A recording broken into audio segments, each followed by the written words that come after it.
काम नाई रोजगार पंथा नाई मनीष चालाण हाथ में दलाल लाज चलछि। कंधमाल जिलूर शह शह युवक युवती काम धंदा आशारे बस जोगे केरल जाउछन्ति दादन खचिबाकू।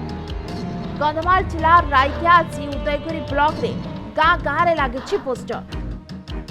प्रति शुक्रवार दिन रायकिया ठारू केरल को बस जोगे दादन खचिबाकू केरल जाउछन्ति श्रमिक। कंधमाल विभिन्न गाँ छक मानकरे कांथ बाड़ और गछरे लागिछि पोस्टर। एथिरे 3टी फोन नंबर मध्य पोस्टर रे उल्लेख रही।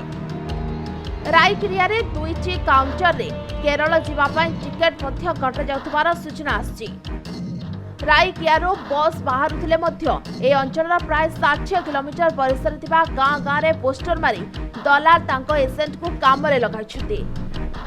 बस सीट भर्ती हेबा बाध्यतामूलक जिले में दलाल माने खोला खोली मुलचाल करी श्रमिक चालान करछथि।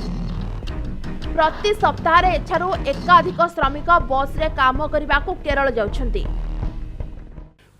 निर्माण श्रमिक मानकर पई वेलफेयर बोर्ड अछि सेतिरे विभिन्न प्रकार साहाय्य सहयोग थिले मध्य सेमानकु आज पर्यंत मिली पारु नाही पंजीकृत करा जाई पारु नाही। एवं विशेष करी कंधमाल जिले में आदिवासी दलित बहुल जिला एठी श्रमिक मानकु एक योजनाबद्ध भाव में तांको रोजगार जदि दिया जिवो ताहेले कोनोसी श्रमिक बाहर राज्य को जिबे नाही।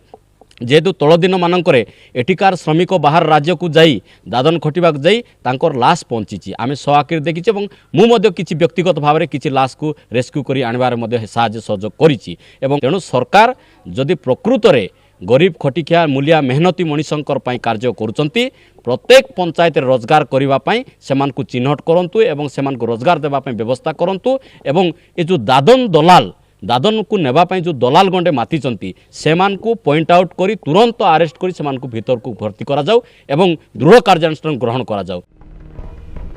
असुरक्षित भावे बस रे लंबा रास्ता जाउथिले भी प्रशासन ल निघा नाही। कंधमालु कान्हा पटनायक रिपोर्ट समय लाइव।